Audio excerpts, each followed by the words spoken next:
जब भी हम कुर्ती पर प्लेटें डालते हैं, इनर वाली हो या फिर सिंपल हो, सेम तरीका होता है। तो बिगनर्स को या बहुत सारे लोगों को बहुत प्रॉब्लम आती है, तो आज उन्हीं की प्रॉब्लम का सॉल्यूशन इस वीडियो में हम करने वाले हैं।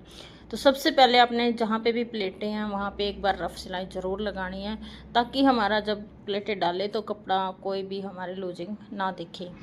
रफ सिलाई डालने के बाद जब आप स्टार्ट करते हो इस तरह से सिलाई, तो यहाँ पे आपने पक्की ज़रूर कर लेना है। अगर आप बिगनर्स हो तो सिलाई बेशक से आप मशीन को ऐसे मोड़ के फोल्ड करके जैसे भी लगाओ, पक्का ज़रूर करना है। और बीच वाला जो निशान होता है वहाँ पर आपने तिरछी मशीन लेके आनी है, सीधी आपने नहीं लगानी है। स्टार्टिंग में आपने कम रखना है मार्जिन, और जब भी हमारा जो बीच वाला आता है इस तरह से जैसे मेरी ये दिख रही है, तो वहाँ पे आपने अच्छा मार्जिन रखना है, कम से कम आधा इंच, यानी कि एक पैर कम से कम।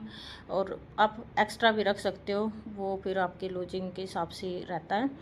तो एकदम परफेक्ट फिटिंग अगर आपने चाहिए कुर्ती की, सूट की, तो इस तरह से आपने लगानी है। कई मैंने बहुत सारे सूट देखे सिले हुए, बिल्कुल पतली सी सिलाई होती है और इक्वल होती है हर जगह से, तो उससे इतनी अच्छी फिटिंग नहीं आएगी।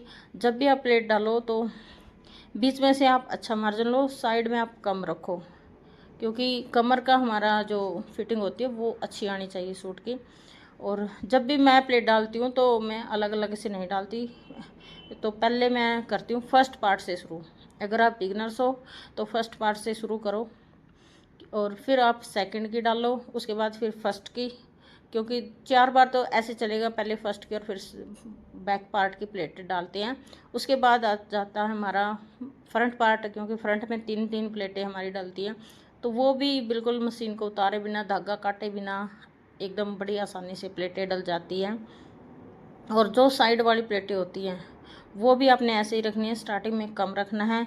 कम इसलिए रखना है, अगर आपने स्टार्टिंग में ज़्यादा मार्जिन ले लिया तो चोंच सी निकल जाती है प्लेटों पे, गंदा सा लगता है फिटिंग में सूट, तो अच्छा नहीं लगता। कम रखो, उसके बाद धीरे धीरे आपने तिरछी सिलाई लेके जानी है बिल्कुल, और लास्ट तक आपने ऐसे रखनी है, कहीं पे भी फिर उसके बाद कम नहीं करनी। जहाँ तक आपकी फिटिंग है वहाँ तक तो रखनी है, आप बाद में भी रख सकते हो उस सिलाई को सेम तरीके से। और एक पैर का मार्जिन आपने ज़रूर रखना है सभी प्लेटों में। तो पहले बीच वाली प्लेटें डलेगी, फिर डलेगी जो कमर वाली प्लेटें होती है फिटिंग वाली, वो जिसको हम सेकंड प्लेट बोलते हैं, और लास्ट में हमारी डलती है थर्ड प्लेट। ऐसे इनके निशान लगते हैं और ऐसे ही डलती है थर्ड प्लेट। मैं हमेशा लास्ट में ही डालती हूँ। और जो थर्ड प्लेट होती है, कई बार जैसे हमारे बोडे बड़े हो जाते हैं कमीज़ के, तब भी आप 3 इंच की डाल सकते हो। अगर आप बिना प्लेटों की कुर्ती सिल रहे हो तो उस केस में आप डाल सकते हो। तो इस तरह से हमारी प्लेटें कंप्लीट हो जाती हैं। और जो मैंने कच्ची सिलाई लगाई थी उसके धागे मैंने पहले कट नहीं किए थे, अब एकदम खींचने से ये कट हो जाते हैं, निकल जाते हैं, पूरा का पूरा सिलाई जो कच्ची सिलाई थी वो निकल जाती है, और एकदम फिनिशिंग के साथ आपकी प्लेटें डल के